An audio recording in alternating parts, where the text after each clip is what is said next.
Introduction. Solid-state chemistry is also known as solid bonding. A chemical bond is a net attractive force which holds two particles, atoms, molecules, ions together to form a new solid.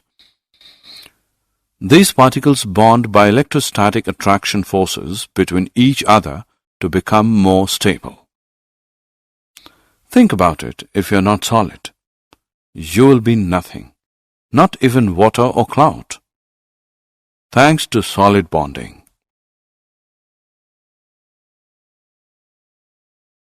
Objectives.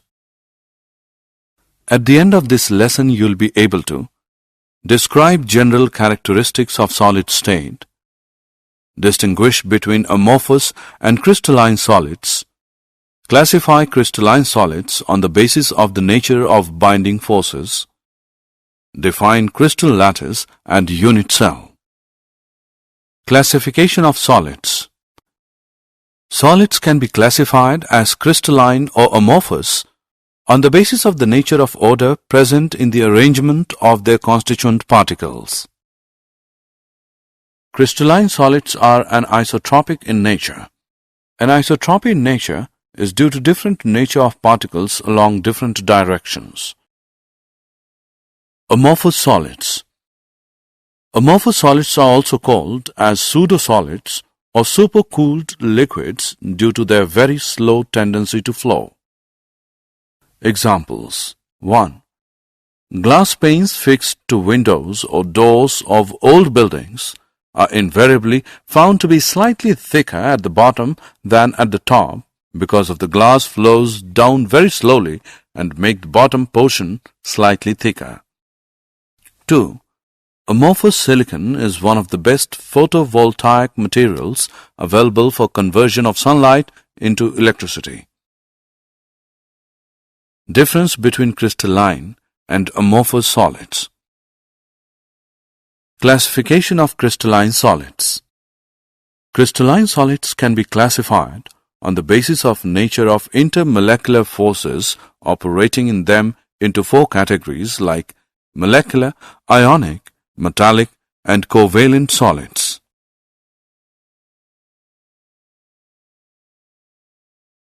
Classification of molecular solids. Molecules are the constituent particles of molecular solids. These are further subdivided into the following categories. Nonpolar molecular solids. These solids are soft and non-conductors of electricity. They have low melting points and are usually in liquid or gaseous state at room temperature and pressure. The atoms or molecules are held by weak dispersion forces or London forces. Example, H2, Cl2 and I2. Polar molecular solids. The molecules of substances are formed by polar covalent bonds. The molecules are held together by stronger dipole-dipole interactions. These solids are soft and non-conductors of electricity. Their melting points are higher than those of nonpolar molecular solids. Examples, HCl, SO2.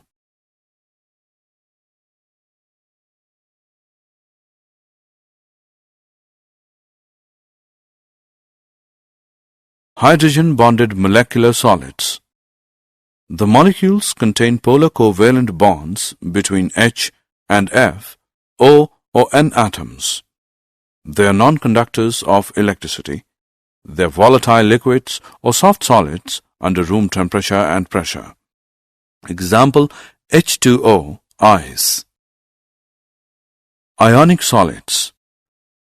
Ions are the constituent particles of ionic solids. They are formed by the three-dimensional arrangements of cations and anions bound by strong Coulombic electrostatic forces. These are hard and brittle in nature. They have high melting and boiling points. They are electrical insulators in the solid state. They conduct electricity in molten state or when dissolved in water. Metallic solids. Metals are orderly collection of positive ions surrounded by and held together by a sea of free electrons. These electrons are mobile and are evenly spread out throughout the crystal. These free and mobile electrons are responsible for high electrical and thermal conductivity of metals.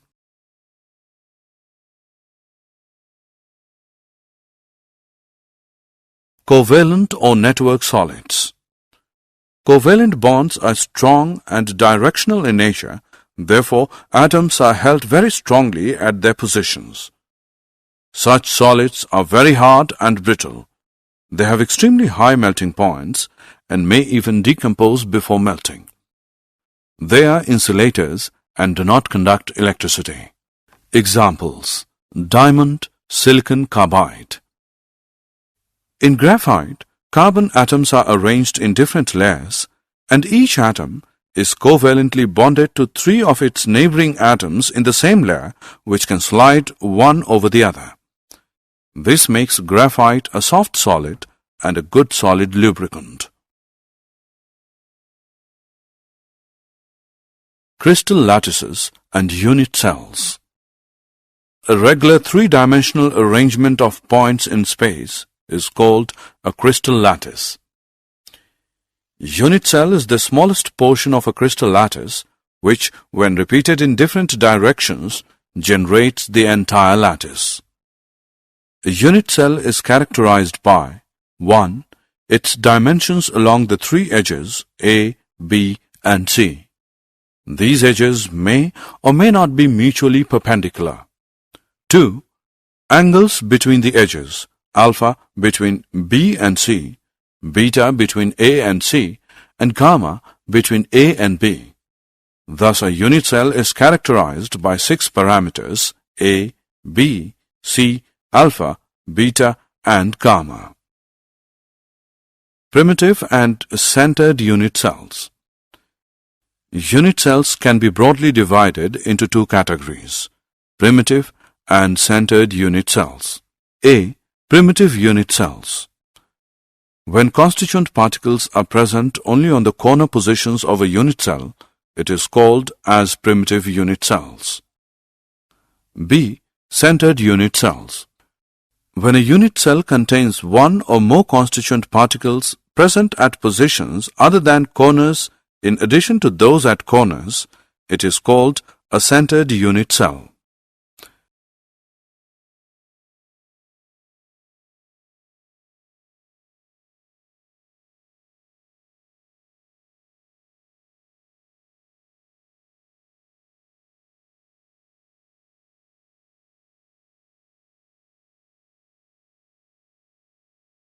Centered unit cells are of 3 types. 1. Body-centered unit cells. Such a unit cell contains 1 constituent particle, atom, molecule, or ion at its body center besides the ones that are at its corners. 2. Face-centered unit cells. Such a unit cell contains 1 constituent particle present at the center of each face besides the ones that are at its corners. 3. End-centered unit cells. In such a unit cell, 1 constituent particle is present at the center of any 2 opposite faces besides the ones present at its corners. Did you know? Additionally, cubic lattice structures allow slippage to occur more easily than non-cubic lattices. This is because their symmetry provides closely packed planes in several directions. A face-centered cubic crystal structure will exhibit more ductility, deform more readily under load before breaking than a body-centered cubic structure. The BCC lattice, although cubic, is not closely packed and forms strong metals. Alpha iron and tungsten have the BCC form. The FCC lattice is both cubic and closely packed and forms more ductile materials. Gamma iron, silver, gold, and lead have FCC structures.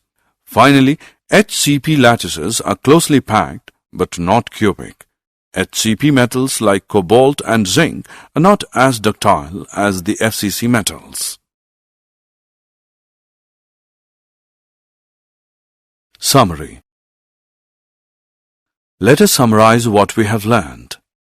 Solids have definite mass, volume, and shape.